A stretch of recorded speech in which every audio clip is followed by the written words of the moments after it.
Hello.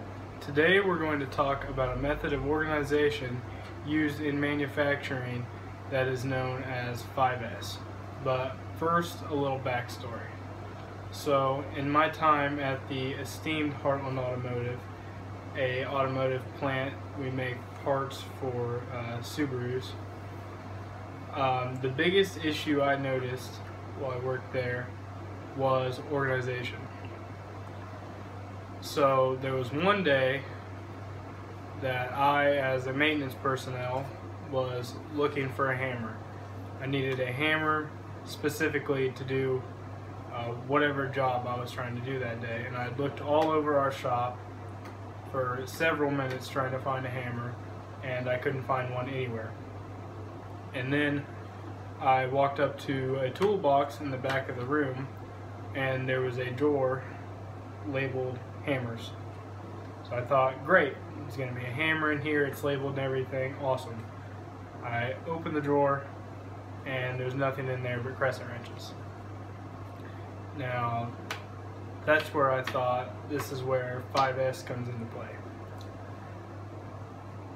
Now, 5S was first developed in Japan in the 80s, and it was noticed as one of the key factors in their just-in-time manufacturing system. Now, the just-in-time manufacturing system is where you don't stockpile an inventory.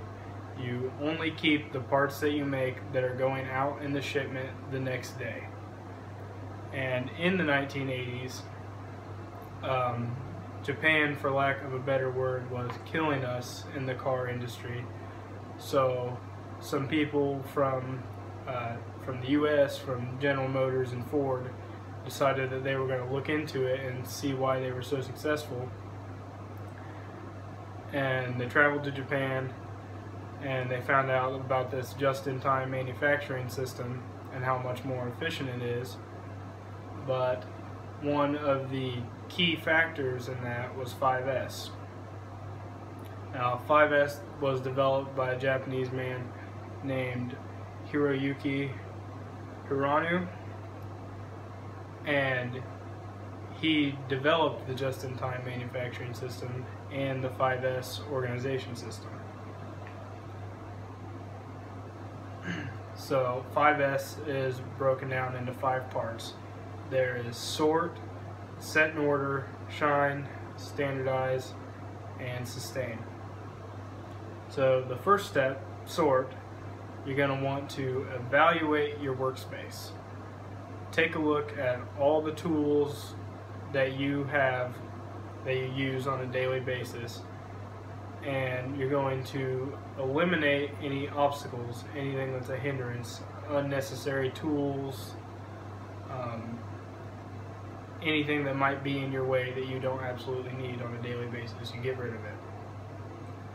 Next is the set in order step, and you're going to arrange the items that you determine that you need in a position that is easily accessible to you. So the tools that you need the most, that you use every day, are going to be the most accessible and the easiest to get to, and so on and so forth. For the tools you use the least would be the farthest away. Not necessarily hard to get to, but not as easy as the others. The third step is shine, and that's just about cleanliness. You would think that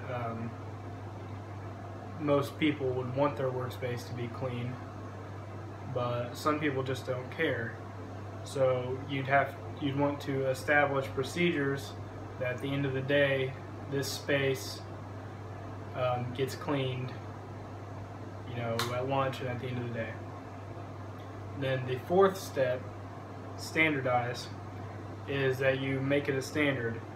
You make it where it must be followed. Your employees have a checklist that they have to go through every day. They say, okay, all my tools are in the correct location, my workspace is clean, you know, and that's essentially the basics of it.